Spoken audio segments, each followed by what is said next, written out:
Muito bom dia, estamos iniciando agora mais um UOL Entrevista. Hoje temos a honra de receber o ministro do Supremo Tribunal Federal, Luiz Roberto Barroso, vice-presidente da Corte, que assumirá a presidência em setembro. Ministro, muito obrigado por nos conceder o seu tempo para essa conversa. Comigo aqui a Carolina Brígido, que é colunista do UOL, vai me acompanhar nessa entrevista. Ministro, eu começo por lhe perguntar. Nós estamos hoje iniciamos nessa madrugada um julgamento histórico, né? É o julgamento as primeiras denúncias, as primeiras 100 denúncias do fatídico 8 de janeiro, né? O que eu lhe pergunto é se não lhe parece que, dada a importância histórica desse julgamento, o Supremo não está apenas julgando, está escrevendo história a partir desse julgamento, dadas as dúvidas que existem em relação à possibilidade de defesa, do exercício da defesa no ambiente virtual, não lhe parece que seria mais adequado que esse julgamento ocorresse, até pelo efeito pedagógico, no plenário presencial do Supremo, que foi o ambiente mais destroçado naquele quebra-quebra de 8 de janeiro? Bom dia, Josias. Bom dia, Carolina. Prazer estar com vocês. Eu, na verdade, penso que não, Josias, e talvez seja exatamente o contrário. Aparentemente, são mais de 1.000 denúncias e, portanto, 1.390, né? Seria simplesmente impossível o julgamento de cada uma delas em plenário. Portanto, seria uma inviabilidade fática. E depois, embora os advogados se queixem, e eu compreendo a queixa, no fundo, o julgamento em plenário virtual, ele diminui a visibilidade pública. É uma queixa fundada. Mas ele, no geral, aumenta a qualidade do julgamento. Porque o julgamento em plenário físico é um julgamento em que você muitas vezes toma conhecimento do voto ali na hora e aí você se manifesta. Ao passo que no plenário virtual, você tem o voto do relator, pode lê-lo com calma, pode ouvir as sustentações que são feitas no plenário virtual e pode preparar o seu voto com calma. Portanto, é fato que diminui a visibilidade, mas muito possivelmente aumenta a qualidade do julgamento o fato de ser em plenário virtual.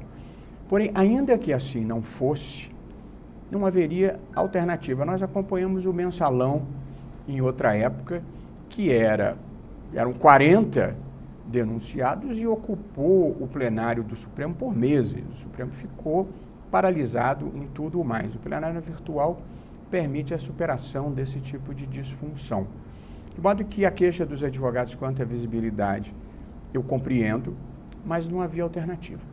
Ministro, bom dia, primeiramente, bom dia, Josias. Esse trauma do mensalão, né, que o Supremo Tribunal Federal carrega, a gente se lembra que lá em 2007, quando a denúncia foi julgada, o então relator, o ministro Joaquim Barbosa, sugeriu que ficasse no Supremo apenas as pessoas com prerrogativa de foro, que aí seria uma forma também de simplificar o trabalho da Corte naquele momento e não atolar tanto, né? E a gente viu depois em 2012, quando foi julgada a ação penal, foram 6 meses inteiros do plenário totalmente dedicados ao mensalão. Aí, diante desse cenário, aparecem agora 1.390 denúncias contra esses acusados do 8 de janeiro. Por que manter 1.390 pessoas, aparentemente pouquíssimas com prerrogativa de foro, manter tudo no Supremo, que é uma corte que deveria priorizar temas constitucionais, né, e não criminais? Isso tem mudado ao longo do tempo. Isso não atola demais o trabalho do Supremo, não prejudica o julgamento de outras questões? Olha, embora esse seja um julgamento, sim, de natureza criminal, poucas questões são institucionalmente mais relevantes do que esse julgamento. Quer dizer, o que aconteceu ali foi algo inimaginável, de milhares de pessoas invadindo a sede dos 3 poderes. Invadiram o Congresso, invadiram o Supremo e invadiram o Palácio Presidencial. Portanto, isso é mais do que um caso puramente criminal. Esse é um caso com uma dimensão institucional enorme, em que, na verdade, falsos patriotas viraram aprendizes de terroristas. Foi o que aconteceu ali, dramaticamente. Portanto, eu acho que essa é mais do que simplesmente uma questão criminal.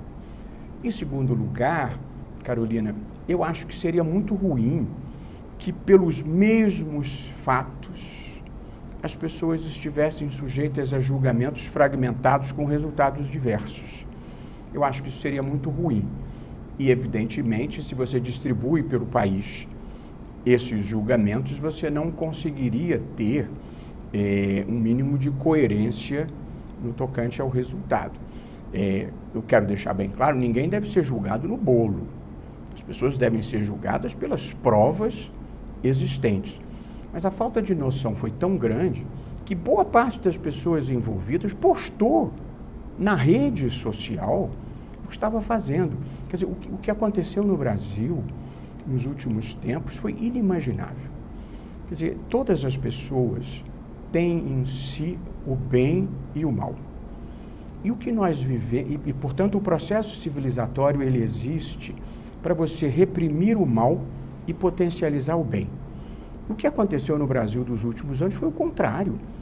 E aí se extraiu o pior das pessoas, em termos de ódio, de agressividade, de ofensas, de anti-institucionalidade. E, portanto, nós estamos vivendo um esforço para recolocar o país no trilho da institucionalidade e da civilidade. É isso que representa esse julgamento. Agora, ministro, tendo em vista essa relevância institucional que o senhor adequadamente realça, eu queria saber se os senhores conversaram internamente, num encontro administrativo, sobre como organizar esse julgamento. Uma vez centralizado no Supremo, agora está na fase da recepção das denúncias, depois vai começar o contraditório, aí é preciso ouvir as partes. Como isso se organizará? Embora a decisão final, o julgamento será no Supremo, o Supremo delegará a juízes de primeiro grau a oitiva dos réus, das testemunhas. Os senhores organizaram esse julgamento? Olha, existe um relator, que é o ministro Alexandre de Moraes, e existe a presidente, que é a ministra Rosa, e há conversas informais internamente que eu não teria indelicadeza de vazar, digamos assim. Mas eu intuiria, não por informação, que sim, a produção da prova vai ter que ser delegada, não há como se fazer isso inteiramente no Supremo, nesse número de quase 1.400 denúncias, de modo que eu imagino, por um raciocínio lógico, que vai haver delegação, mas não é uma inside information. O senhor acha que esse julgamento de tantas pessoas, né, que depois vão virar réis, o senhor acha que isso tem potencial para deixar o Supremo Tribunal Federal meio que monotemático por um tempo? Vários julgamentos vão ser postergados em nome desse? Acho que não, a gente continua julgando muitas coisas. Agora, quinta-feira, vamos julgar a FGTS, que é um tema muito importante para o país, para a questão fiscal, para os trabalhadores.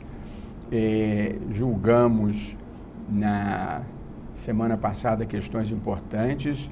Pelo contrário, acho que o Supremo tem julgado muitas coisas de natureza constitucional e importantes para o país, tanto do ponto de vista social, como econômico, como ético. Nisso, o plenário virtual foi muito positivo. Eu sou um sujeito que tem uma visão construtiva da vida. Carolina, a pandemia fez muito mal para muitas coisas, infelizmente, além de mais de 700 mil pessoas mortas. Mas o Supremo aumentou a sua capacidade de trabalho durante a pandemia com a ampliação do plenário virtual e hoje em dia a gente julga muito mais. Os processos acumulados no Supremo são em número menor e, como disse, o plenário virtual permite julgamentos de mais qualidade, porque a gente tem mais tempo. Eu tenho uma semana agora para ver o voto do colega, conversar com a minha assessoria, refletir, pesquisar e ver se eu estou de acordo ou não estou de acordo.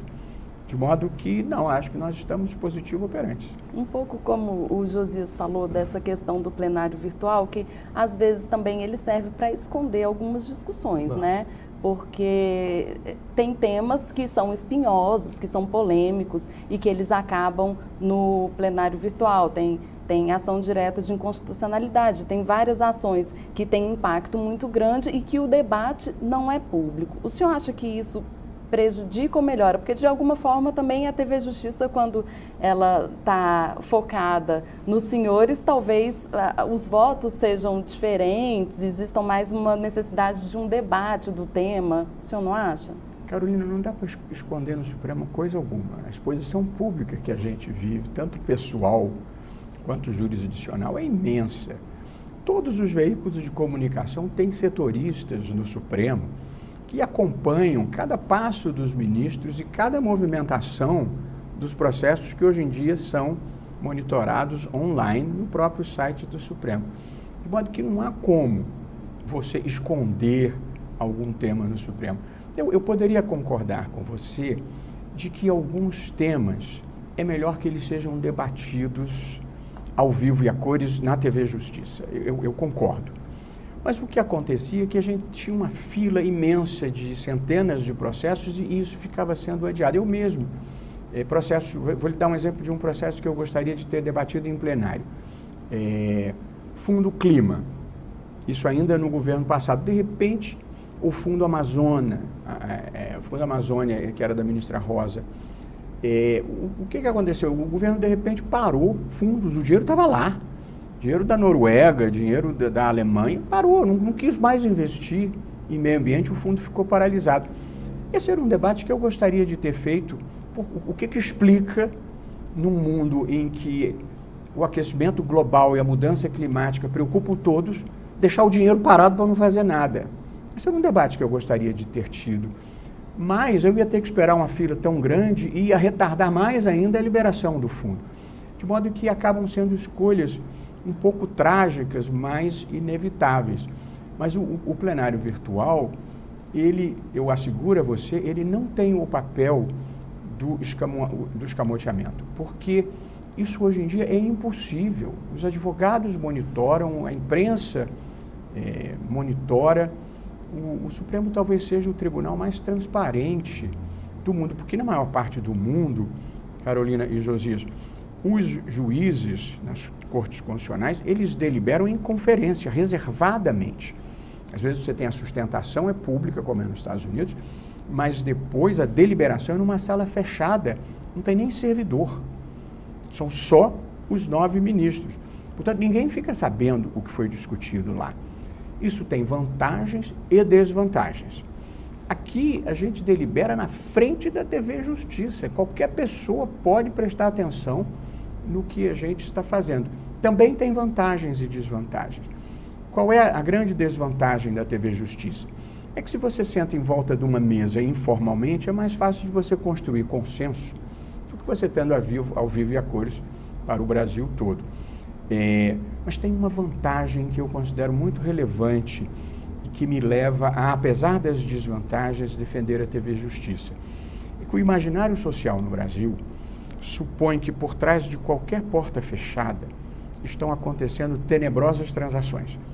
E a imagem de 11 pessoas ali debatendo ao vivo os melhores argumentos para produzir a melhor solução, eu acho que é uma boa imagem para a justiça. Mesmo que excepcionalmente aconteça uma rusga mais áspera, mas é raro. Mas quando acontece, as pessoas potencializam aquilo. Mas eu preciso dizer que as relações do Supremo, ao contrário do que se imagina, são relações cordiais. Agora, ministro, até aproveitando o seu argumento, eu queria insistir numa pergunta que fiz no início, né? Esse julgamento, ele está cercado, esse julgamento do 8 de janeiro, de grande expectativa, né? E o senhor sabe que nós estamos vivendo uma fase em que a mentira, ela tem grande facilidade para proliferar, né? Redes sociais. E hoje o que se diz é que está sendo processado no Supremo, de roldão estão sendo processadas pessoas injustamente, pessoas que foram presas injustamente. O Supremo avocou para si julgamento de pessoas que não dispõem de foro por prerrogativa de função, e como há poucas pessoas com mandato, esse julgamento não seria adequado e que o plenário virtual esconde o contraditório. O plenário virtual evita essa fricção, não haveria uma individualização pormenorizada das culpas, das imputações.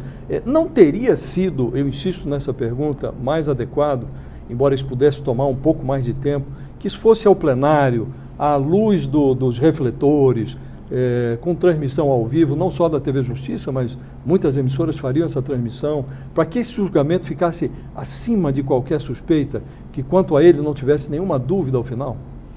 Olha, eu acho que o julgamento é acima de qualquer suspeita, Justiça. Tem uma denúncia do Procurador-Geral da República, portanto, não é uma ação unilateral do Supremo, houve uma denúncia, houve a defesa, que é pública, e vai haver os votos que igualmente serão públicos. Como justificar esse argumento, por exemplo, de atrair tudo para o Supremo?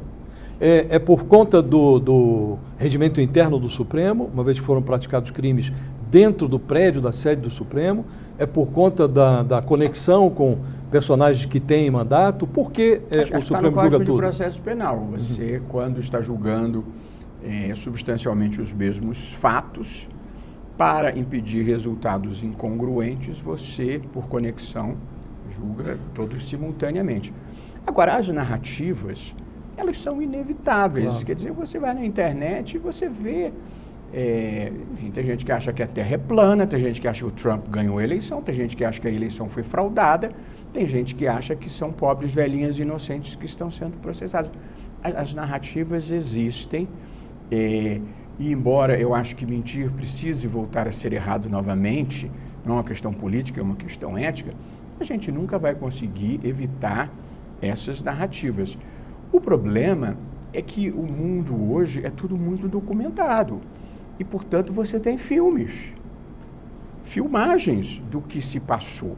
Você tem autofilmagens de pessoas que se vangloriavam de estar destruindo o prédio público. Foi quase um processo de alucinação coletiva, foi digitalmente induzida. Não foi desimportante o que aconteceu no Brasil. Aliás, não foi desimportante o retrocesso civilizatório que aconteceu no Brasil. Eu vou lhe dar um exemplo de um episódio que aconteceu comigo, assim, de estar com amigos num estado, num município da Federação, a casa ser cercada por centenas de pessoas. E aí, você não vai acreditar, as pessoas rezavam o Pai Nosso, depois rezavam a Ave Maria, e depois falavam todos os palavrões que você possa imaginar e jogavam morteiros numa casa em que tinha idosos e crianças. Aí você podia imaginar que eram pessoas... Isso foi onde, ministro? Isso foi noticiado ou não? Foi. Você pode imaginar, é um estado maravilhoso, eu não vou comprometer o estado, você pode imaginar que fossem pessoas fugidas de uma penitenciária. Não. Você estava lá com a mulher e com os filhos, gritando palavrões e jogando morteiro. Portanto, foi um processo de extração do que havia de pior nas pessoas. E, portanto, é preciso recuperar essas pessoas, é preciso recivilizá-las. E acho que esse é um pouco assim, eu não sou um ator político, eu sou um ator institucional. Eu vivo para defender a democracia, a Constituição, os direitos fundamentais e procurar ser um agente civilizatório, de procurar demonstrar que é possível discordar, tratando as pessoas com respeito e consideração, que a violência não é uma forma legítima de argumentar. Portanto, nós precisamos viver no Brasil um processo de recuperação da credibilidade democrática e um processo de recuperação da civilidade. Ministro, isso que o senhor está falando, assim, esse cenário caótico e esse protagonismo que o Supremo tomou também em retomar esse estado civilizatório, a gente vê hoje o Supremo está incompleto, tem uma vaga ainda no Supremo e eu queria saber do senhor qual é o perfil desejado de um ministro nesse momento em que o Supremo passa por esse desafio tão grande e a gente não pode negar que o nome mais cotado para o Supremo hoje é o do advogado Cristiano Zanin. Queria saber do senhor se existe algum conflito ético ou moral no fato do presidente da República eventualmente indicar o seu próprio advogado para ser ministro do Supremo nesse momento. Carolina, se eu fosse presidente da República, eu teria os meus próprios critérios, mas eu não tive nenhum votinho sequer. Portanto, a minha escolha é por um critério diferente, de modo que não é o meu critério o que conta. Eu levaria em consideração a questão da diversidade, eu levaria em consideração a institucionalidade do nome, que são elementos que, se eu fosse presidente, mas eu não sou presidente, não penso em ser presidente, não tive nenhum voto, de modo que eu acho que o presidente tem legitimidade para escolher os seus próprios critérios, respeitados os da Constituição. A Constituição exige tem que ser maior de 35 anos, tem que ter reputação ilibada e tem que ter notório saber jurídico. Respeitados esses 3 critérios, eu acho que o presidente tem a discricionariedade política de fazer a escolha e o Senado é que vai aprovar.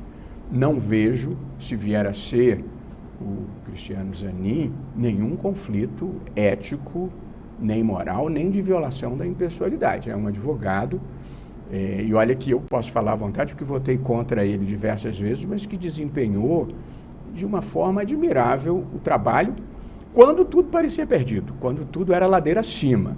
De modo que ele tem virtudes profissionais, eu não sei se vai ser ele, mas eu acho que não haveria nenhuma implicação ética se o presidente fizer essa escolha. Pelas suas observações, o senhor olharia para o plenário do Supremo e verificaria a ausência de negros, por exemplo, a presença de poucas mulheres, há apenas 2 hoje, eventualmente, nunca tivemos um ministro gay no Supremo Tribunal Federal, quer dizer, o senhor observaria essas nuances? Se eu fosse presidente, eu levaria isso em consideração, além de outras circunstâncias. O presidente da República, ele tem essas circunstâncias que eu comodamente posso eleger, e ele tem outras circunstâncias de quem está num tabuleiro político. Mas, sim, eu certamente consideraria essas 3 categorias que você acaba de mencionar. Não acho que elas sejam vinculantes nem decisivas, mas vou te dar um exemplo, né? Quando eu era presidente do TSE, há uma vaga, o TSE tem 3 ministros do Supremo, 2 ministros do STJ e 2 juristas. Quanto aos juristas, o presidente do TSE faz uma lista, encaminha para o Supremo, que vota essa lista, e encaminha para o presidente da República. Quando eu era presidente do TSE, eu fiz uma lista com 3 mulheres, porque achava que havia um déficit de representatividade feminina no Tribunal Superior Eleitoral. Esse era o meu critério e essa era a minha circunstância, não era a única. Os meus sucessores seguiram outros critérios, portanto, você tem que respeitar os critérios legítimos de quem tenha o poder de fazer a escolha. A Carolina menciona um aspecto, o senhor diz que não há óbice. De fato, não há óbice. Do ponto de vista constitucional, o Cristiano Zanin, ele preenche os requisitos, né? Mas o que eu queria lhe perguntar é se não há um conflito, talvez ético seja forte demais a palavra, mas se não há uma inconveniência, uma vez que este é o advogado que foi o criminalista do presidente, que obteve a anulação das suas sentenças, ele, uma vez nomeado, ele vai para a cadeira do Ricardo Lewandowski, que tem questões relacionadas a Lava Jato, ocupa uma cadeira na 2ª turma, que é a 2ª turma, é a turma que se ocupa da Lava Jato. Não há aí uma inconveniência, ministro, pelo menos? Eu acho que não. Acho que você não pode também penalizar alguém por ter trabalhado bem. Veja, o ministro Gilmar Mendes foi advogado-geral da União do presidente Fernando Henrique. O ministro Dias Toffoli foi advogado-geral da União do presidente Lula. Não é despropositado a escolha de alguém com quem você tenha algum tipo de relação pessoal, de afinidade, desde que a pessoa preencha requisitos mínimos de idoneidade e de qualificação técnica. Agora, de certo, ele terá que se declarar impedido de participar de determinados julgamentos, ou não? Olha, esse vai ser o critério dele. Eu, por exemplo, me declaro com muita frequência impedido. Em relação a todos os clientes importantes que eu tive na advocacia, eu me dou por impedido. Qualquer questão que envolva remotamente o meu antigo escritório, eu me dou por impedido. São critérios que eu elegi para mim. Nem todos eles estão na lei, mas são critérios, a gente já tem tanto problema, eu não preciso desses. E, portanto, eu deixei uma prática de advocacia, graças a Deus, bem sucedida, para servir o país da melhor forma possível. E, portanto, procuro ficar imune de qualquer tipo de desconfiança. Agora, ministro, nesses últimos 4 anos, a gente viu uma relação muito conturbada, muitos atritos, né, entre o presidente Jair Bolsonaro e os ministros do Supremo e também os ministros do Tribunal Superior Eleitoral. Uma vez que o presidente Jair Bolsonaro perdeu a eleição e assumiu a presidência Luiz Inácio Lula da Silva, esses conflitos acabaram? Como que está a relação hoje? Olha, eu acho que as relações entre o Supremo e o presidente da República têm que ser relações institucionais e civilizadas. Deixa eu dizer, o Supremo, como os tribunais constitucionais em todo o mundo, Carolina, eles interpretam a Constituição.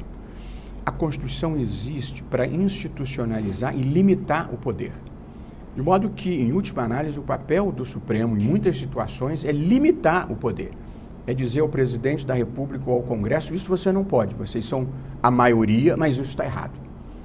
Portanto, existe algum grau de tensão entre o chefe do Executivo e o Supremo em todas as democracias do mundo, algum grau de tensão. Só que essa tensão é absorvida de maneira institucional e civilizada. Eu não tenho dúvida de que o Supremo vai votar questões contrárias à vontade política do presidente Lula, e em outras vai votar de acordo com a vontade política dele, dependendo da Constituição. O que eu acho que mudou, talvez, é que da próxima vez que eu votar contra um interesse do presidente da República, eu não vou ser insultado. Já é um avanço. Portanto, o que aconteceu anteriormente foi, do ponto de vista civilizatório, inaceitável. Quer dizer, nem na Hungria do Viktor Orbán, nem na Turquia do Erdogan, nem na Venezuela do Chávez, aconteceu nada parecido em termos de grosseria com o que aconteceu no Brasil. O populismo autoritário, ele frequentemente elege adversários. É uma divisão entre nós, o povo puro, decente e conservador, e eles, as elites cosmopolitas, progressistas e corrompidas.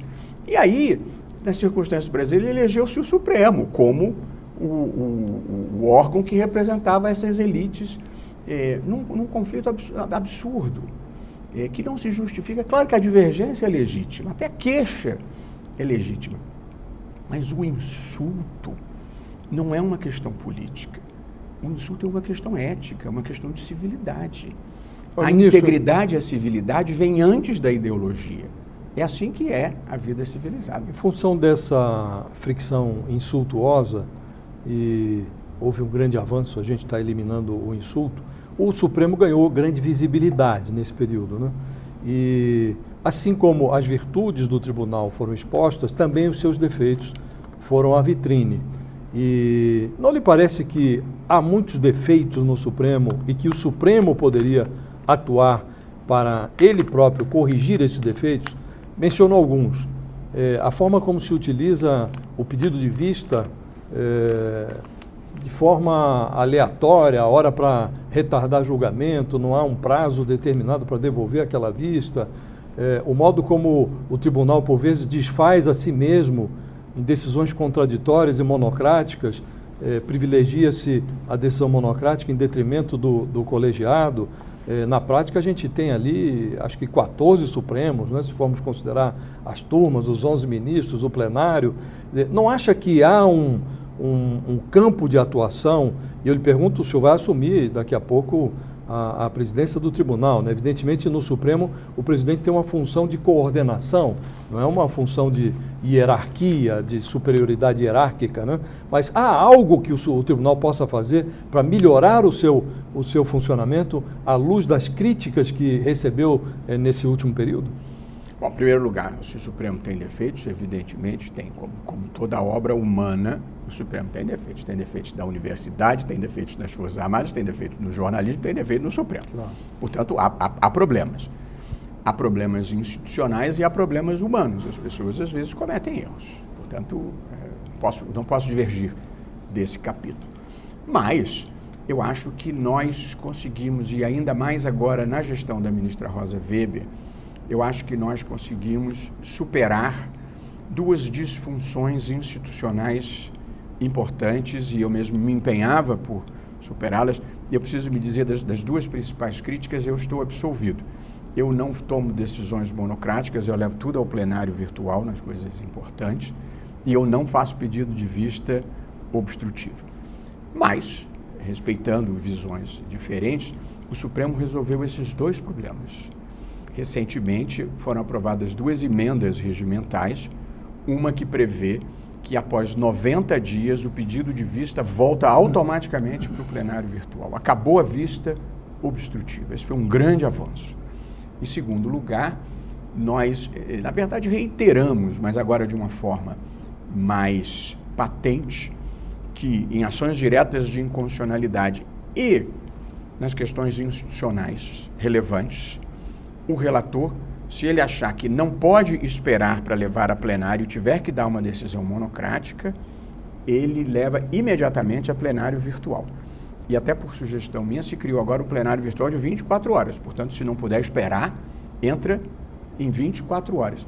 De modo que nós resolvemos dois problemas, Josias, recentemente, sob a liderança da ministra Rosa, uma liderança suave e agregadora, mas muito positiva, de conseguirmos acabar ou minimizar o monocratismo nas questões importantes e acabar com a vista obstrutiva. Agora, o monocratismo não tem como acabar no Supremo nesse modelo. A gente recebe 70 mil processos por ano, não tem como você julgar em plenário. Mas boa parte do monocratismo, seja da decisão individual, sobretudo nos recursos extraordinários, é mantendo a decisão que veio da origem. Portanto, se alguém disser, mas teve não sei quantas mil decisões monocráticas do Supremo, são recursos que chegaram ao Supremo que talvez não devessem mais chegar. Eu tinha propostas mais radicais quanto a isso, mas ao chegar, a gente examina com a ajuda da assessoria e diz, não, essa decisão está correta. Então, é uma decisão monocrática de manutenção do que já veio. O que é grave é você suspender uma lei monocraticamente ou impedir uma nomeação monocraticamente. Eu acho que essas questões são institucionalmente relevantes e essas eu acho que tem que ir para plenário e foi isso que a emenda regimental recente fez e acho que é muito positiva. De modo que nós diminuímos um pouco esse problema. Agora, idiosincrasias de juízes, isso é global, não tem como. Ministro, não se pode fugir desse tema, esses conflitos, voltando um pouco desses conflitos do ex-presidente Jair Bolsonaro com o judiciário. Hoje a gente tem 16 ações aguardando julgamento no TSE, pedindo a inelegibilidade do ex-presidente Jair Bolsonaro. Eu sei que o senhor não é mais integrante do TSE, mas durante boa parte dessas ofensas aos ministros, inclusive ao senhor pessoalmente, também à institucionalidade e aos pilares da democracia, o senhor presidiu o TSE durante boa parte desses conflitos. O TSE nunca puniu com inelegibilidade nenhum presidente, nenhum ex-presidente da República. O senhor acha, diante desses ataques sistemáticos perpetrados pelo ex-presidente Bolsonaro, está na hora do TSE mudar de posição em relação a essas punições? Olha, primeiro quanto às ofensas, a mim inclusive, e acho que os outros, eu nunca respondi ofensa pessoal. Eu respondi as questões institucionais. Ofensa pessoal, eu simplesmente vivo num plano espiritual diferente dessas pessoas. Mas as questões institucionais eu respondia imediatamente. O processo, Carolina, na minha visão da vida, é prova. Se tiver prova de que houve abuso de poder político, abuso de poder econômico ou abuso dos meios de comunicação, uma das consequências possíveis é a inelegibilidade. É a suspensão dos direitos políticos por 8 anos. Se não houver prova, não se pode fazer. Para ministro, perdão para recuperar um fato histórico, né? Quando se julgava a chapa Dilma Temer, o que não faltava ali era prova, né? Era uma coisa, teve-se a impressão de que eles foram absolvidos por excesso de prova, né? Então, há um fator político também nas análises que são feitas no TSE, né? Bom, eu não estava no TSE nessa época da chapa Dilma Temer e eu não comento o julgamento. Lembro até do ministro Benjamin, que grande ministro, disse lá que ele participava do julgamento, mas ele não ia acompanhar o funeral, né? Então, enfim, ele ficou muito agastado, né, com o que houve ali. Esse caso eu não tenho como comentar, até por princípio. Mas quando nós julgamos a questão do uso abusivo da internet na chapa Bolsonaro-Mourão, embora houvesse suspeita de que aconteceram muitas coisas erradas ali, não havia prova. Não havia prova suficiente porque era um tempo um pouco mais ingênuo na relação do próprio tribunal com as fake news. As plataformas não tinham mais aquelas postagens que foram removidas, de modo que ali houve uma não condenação por falta de provas. O mundo mudou muito de lá para cá e, portanto, eu repito, se há provas de que se determinou, se participou da invasão ou que se participou da ordem para a Polícia Rodoviária Federal bloquearem eleitores supostamente de um dos candidatos. É uma questão de prova. Ministro, para insistir no ponto da Carolina, né? A gente está falando de um presidente que, eu não quero complicá-lo, o senhor é um magistrado, mas o senhor não está mais no TSE, né? É um presidente que se notabilizou por produzir provas contra si mesmo, né? Então, o que parece não faltar aí é prova, né? E não lhe parece que, até por um efeito pedagógico mesmo, seria muito ruim se dessas 16 ações que tramitam na Justiça Eleitoral, no Tribunal Superior Eleitoral, disso resultasse uma grande impunidade? Olha, isso vai ser julgado pelos 7 ministros do Tribunal Superior Eleitoral. Eu já encerrei minha passagem por lá, estive lá 4 anos, 2 como presidente, e agora existe uma nova condução, existem novos ministros, mas a lógica é a mesma, a legislação é a mesma, o Código de Processo é o mesmo, de modo que eu não tenho como pré-julgar, eu não faço juízos políticos, nem juízos afetivos, gosto mais de um, gosto mais de outros. Eu julgo de acordo com a lei e, para aplicar a lei, já fiz coisas que preferiria não ter feito, já condenei pessoas que eu preferiria não ter condenado, mas a vida de um juiz não é um torneio de simpatias pessoais, portanto, existem obrigações. De modo que um presidente, ou um ex-presidente, ou qualquer pessoa não deve ter os seus direitos políticos cassados porque eu gosto mais ou porque eu gosto menos. Só se houver prova cabal de que teve um comportamento incompatível com a legislação e aplicada a legislação na intensidade que ela contempla aqueles fatos. De modo que eu não tenho como pré-julgar, não é um juízo político. Eu não gostei do presidente, ou eu me senti ofendido pelo presidente. Teve 58 milhões de votos, portanto, ninguém é juiz das suas próprias convicções. O juiz tem que aplicar a legislação de uma forma imparcial e correta. Juiz, eu estou há 10 anos no Supremo, vai fazer 10 anos, parece uma eternidade, preciso te dizer. Eu juro a você, do fundo do meu coração, posso ter errado, mas em 10 anos, eu nunca fiz alguma coisa que eu não estava convencido de que era a coisa certa. Essa é a maior libertação que uma pessoa pode ter. E eu tenho a convicção profunda, é a minha fé racional, de que o universo protege as pessoas que se movem por bons propósitos. Aliás, é a única coisa que me permite sobreviver em Brasília. Agora, insistindo um pouco nessa questão que o Josias abordou, claro que o cenário político, durante um julgamento de uma corte superior, ele é sim levado em consideração.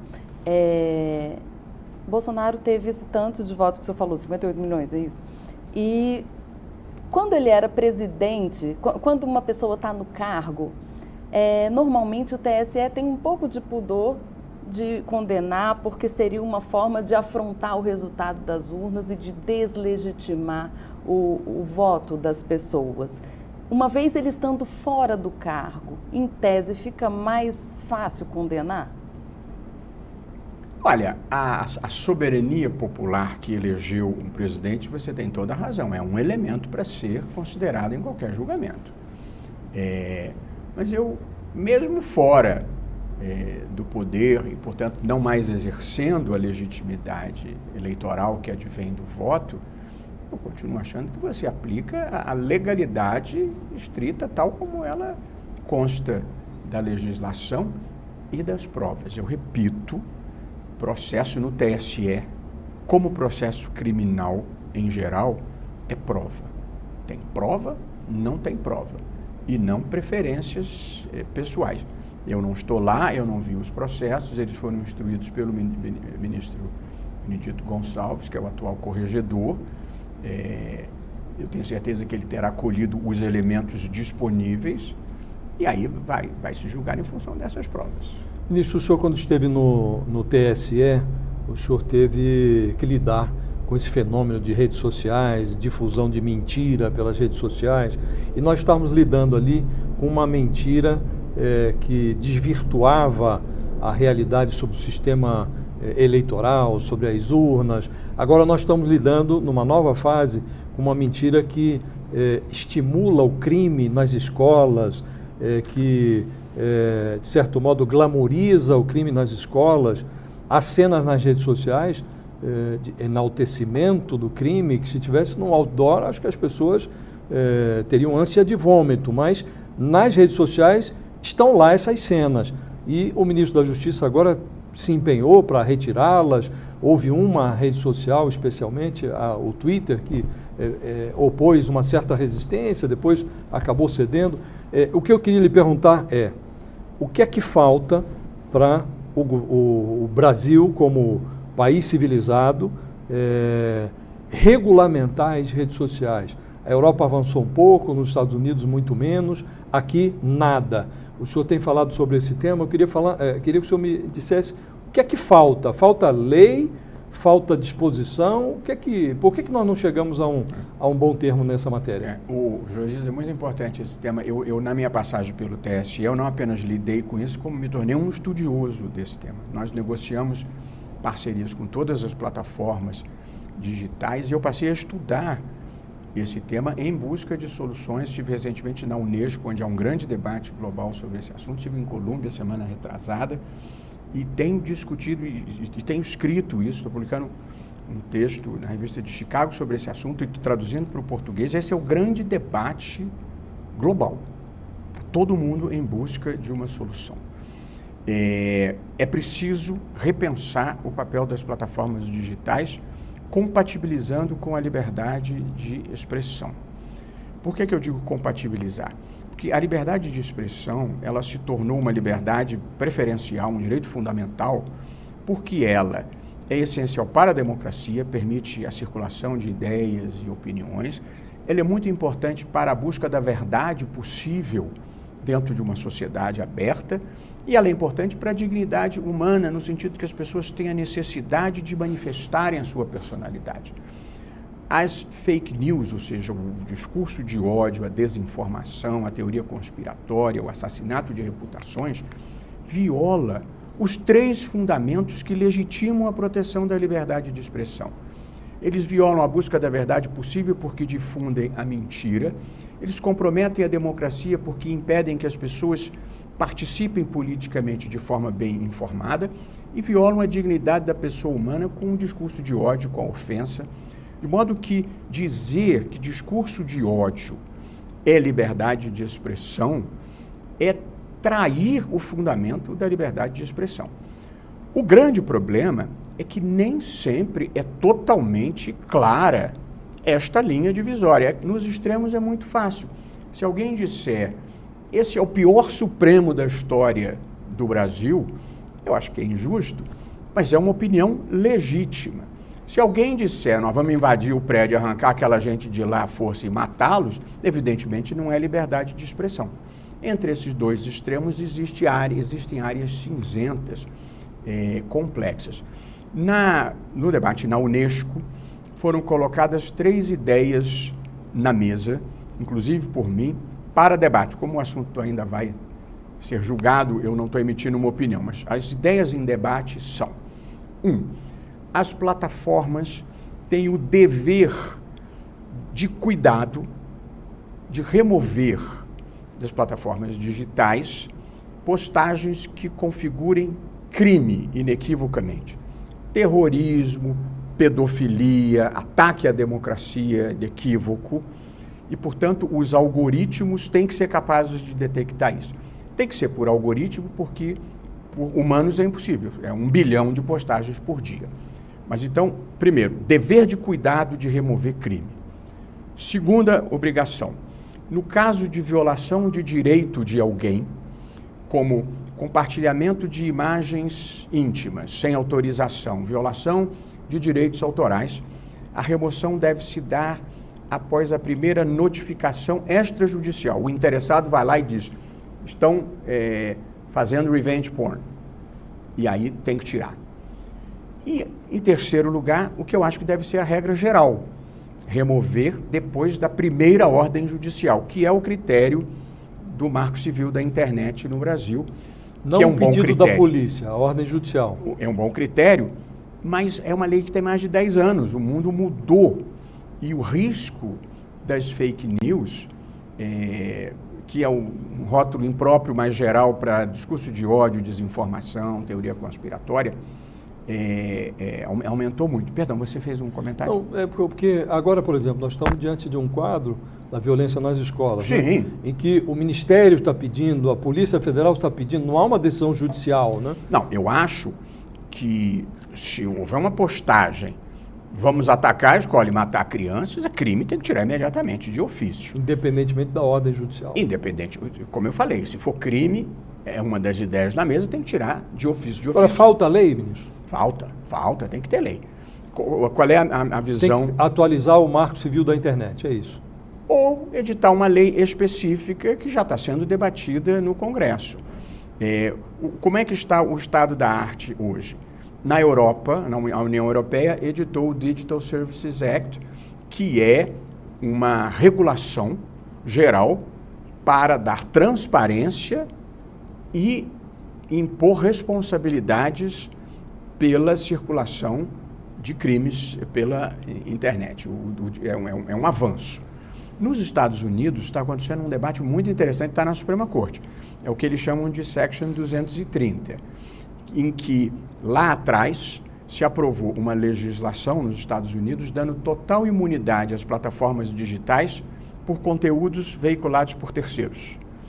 E aí vem este episódio, é o caso González, vem esse episódio lá na França, em que o Estado Islâmico faz um ataque e morre nesse ataque uma jovem americana.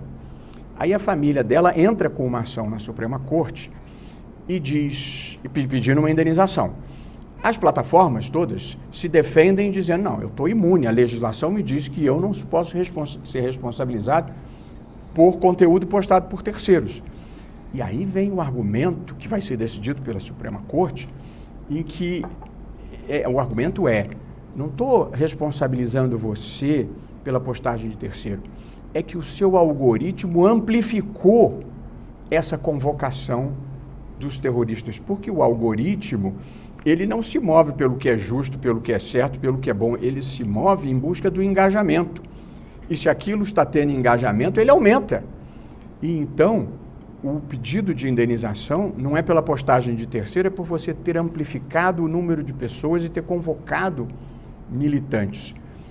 Aqui entre nós, assim, finamente, se possível, eu não acho que virá nada de muito relevante, tomara que eu esteja errado, nesta decisão da Suprema Corte. Mas, pela primeira vez, se está fazendo esse debate nos Estados Unidos, porque eles têm uma posição muito libertária em matéria de liberdade de expressão, que, no geral, eu acho que é boa, salvo quanto ao discurso de ódio que eles toleram lá. Mas os Estados Unidos vão viver um problema maior, que é a ingerência de países estrangeiros no seu processo eleitoral e nas suas questões internas.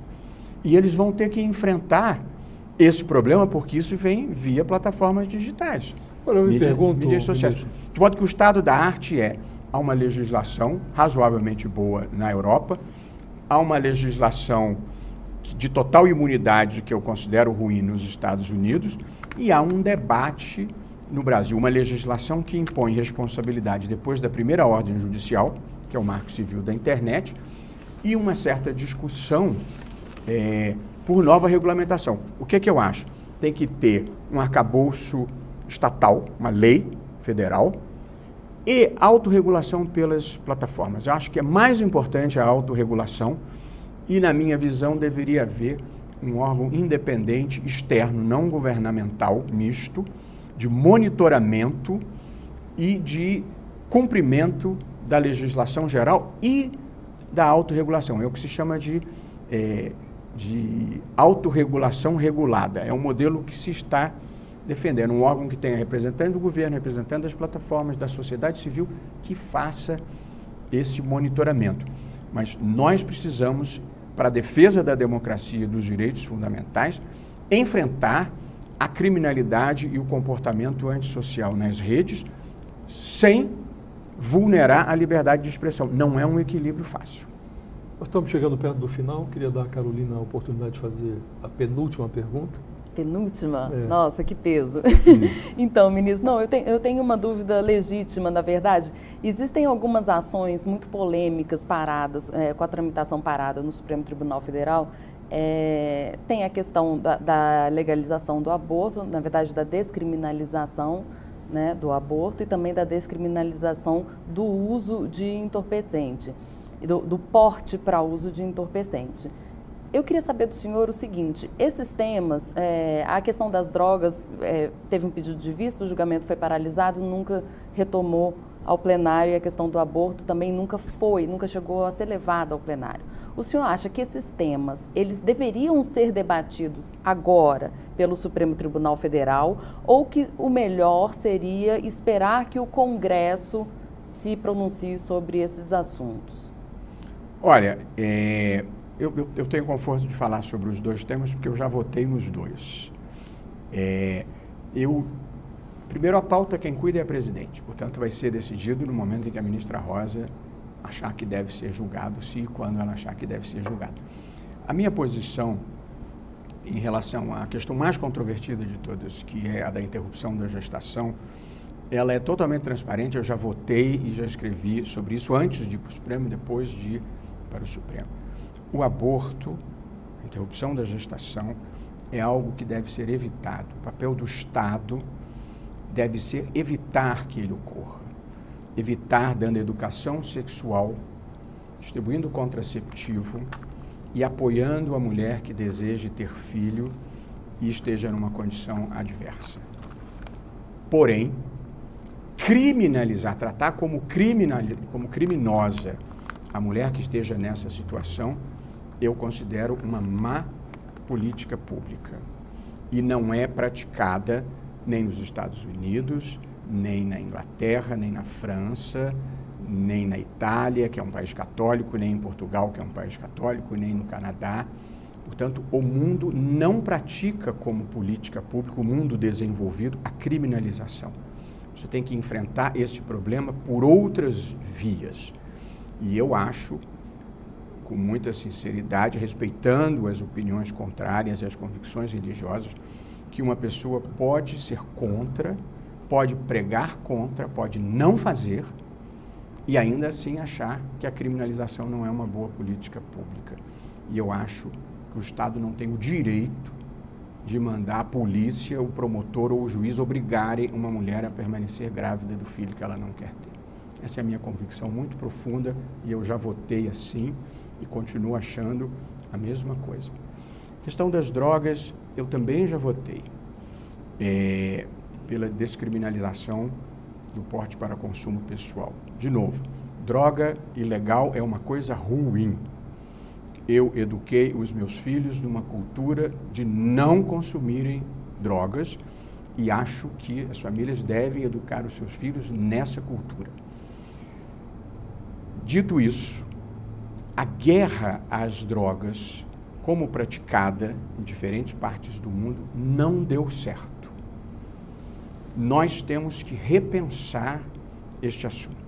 Seja quem pense pela criminalização, pela repressão, seja quem pense pela legalização, é preciso sentar numa mesa e debater o que não está dando certo.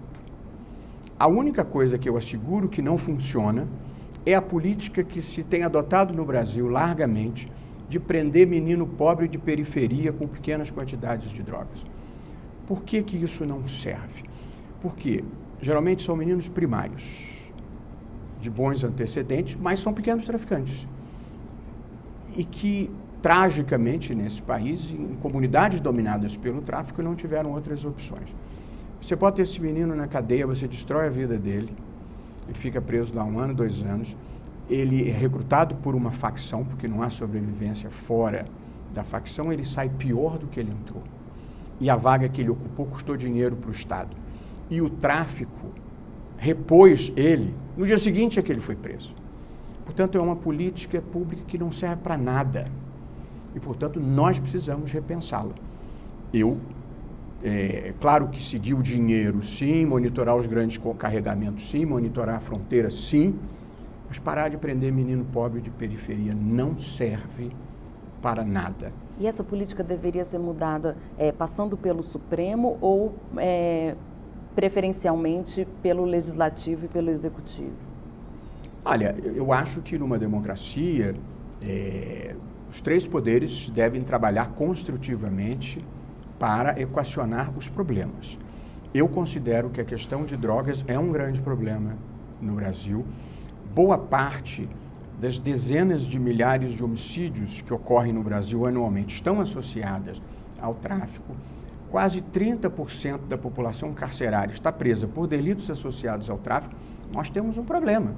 E, portanto, eu acho que os 3 poderes têm que participar dessa discussão sem superstições, sem preconceitos, sem começar com uma solução pré-determinada. Não tem solução juridicamente fácil nem moralmente barata para esse problema.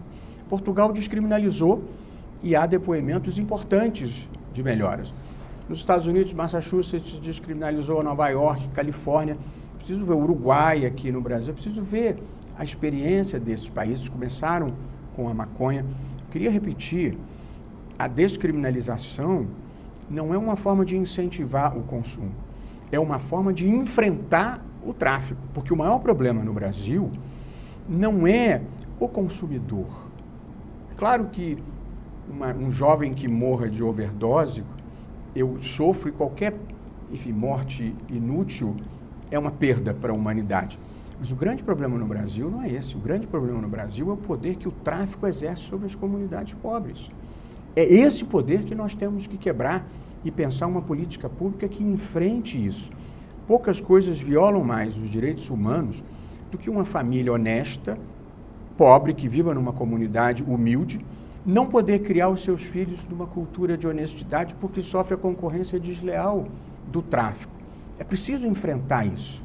E, portanto, sem preconceito, sem superstição, sem misturar com religião, ideias para enfrentar um problema que existe e que é diferente dos Estados Unidos ou é diferente da Holanda.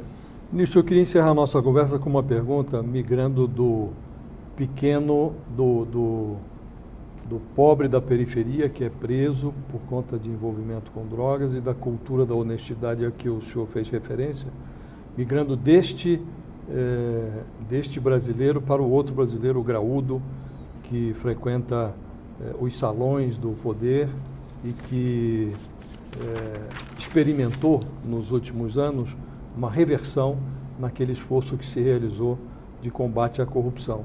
O senhor foi dos ministros que produziu os julgamentos mais draconianos na fase áurea da Lava Jato. O senhor disse há pouco na nossa conversa que tem a consciência tranquila de ter feito o que considerava adequado e certo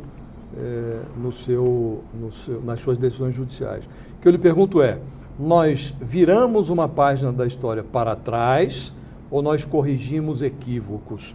O Brasil avançou ou regrediu em relação ao combate à corrupção? A Lava Jato cometeu mais equívocos do que acertos? Qual é o balanço que o senhor faz hoje, à luz do que sucedeu no país? Hoje nós temos aí o Sérgio Moro, Deltan Dallagnol, submetidos a uma refrega política, ambos se renderam à atividade que eles tentaram limpar, por assim dizer, né? Qual é o balanço que o senhor faz disso e acha que avançamos ou regredimos? O balanço é que nós avançamos e regredimos. Deixa eu excluir a questão da Lava Jato em si e dizer, eu acho que o enfrentamento da corrupção foi um momento muito importante na vida brasileira. Houve uma demanda social relevante e acho que houve um quadro crescente e acumulado ao longo das décadas de uma corrupção estrutural, sistêmica e institucionalizada no Brasil. E que este quadro foi revelado e que a sociedade brasileira deixou de aceitar o inaceitável progressivamente. E, portanto, eu acho que nós avançamos na inaceitação do inaceitável. Depois houve mudanças que fizeram com que nós voltássemos algumas casas no tocante à corrupção. Eu votei no Supremo, na verdade articulei com o ministro Theory lá atrás a possibilidade de execução das condenações depois do 2º grau, porque essa era a única forma de se enfrentar a corrupção, porque a corrupção não tinha nenhum medo da justiça criminal, porque os processos se eternizavam até a prescrição. Então, muito antes do processo do presidente Lula, nós viramos a jurisprudência do Supremo por 7-4, no caso do ministro Theory, mas eu mesmo o procurei e nós operamos juntos ali e viramos essa jurisprudência. E a partir dali, eu apliquei essa jurisprudência a todos os casos, gostando ou não gostando, porque um juiz não pode mudar a jurisprudência ou as suas convicções de acordo com o réu. Mas essa jurisprudência mudou, então, né? Chegou nesse réu, não, mas esse réu aqui, esse eu gosto, então eu não vou aplicar a jurisprudência. Então eu sou juiz, eu sou um militante. E, portanto, apliquei a regra que eu tinha ajudado a criar antes que qualquer figura mais exponencial tivesse chegado lá. E quando chegou, eu apliquei a lei. O juiz aplica a lei e não varia de acordo com o réu, pelo menos é a minha convicção. Por isso é que eu digo que eu não me arrependo, eu acho que era a coisa certa. Depois mudou a jurisprudência do Supremo, contra o meu voto. Mas eu hoje aplico a jurisprudência do Supremo. É assim que funciona um colegiado. Eu não sou o dono da verdade e acho que agora a mudança disso depende do Congresso.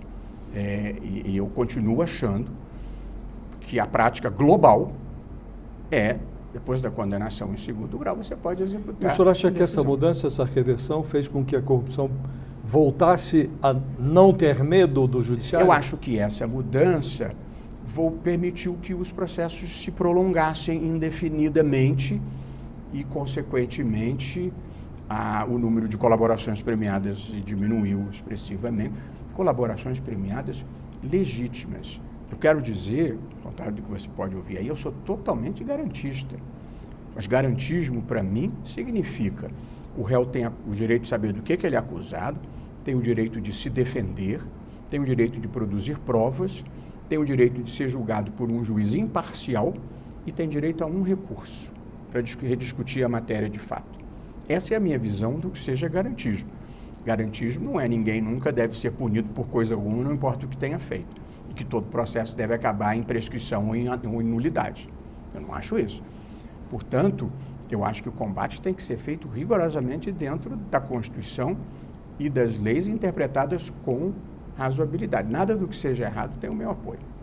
Ministro, muito obrigado pelo tempo que nos concedeu. Espero tê-lo aqui outras vezes e desejo sorte na presidência do Supremo, que o senhor vai assumir em setembro.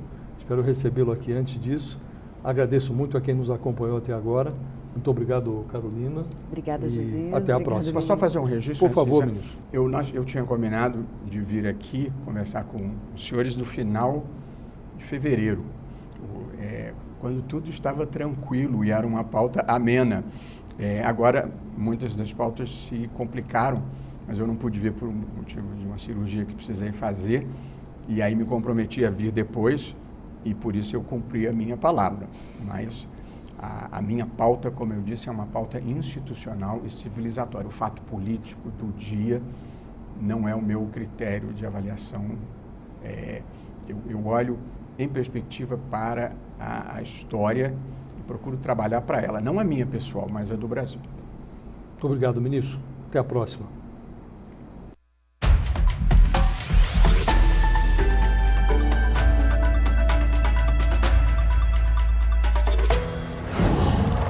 Qual?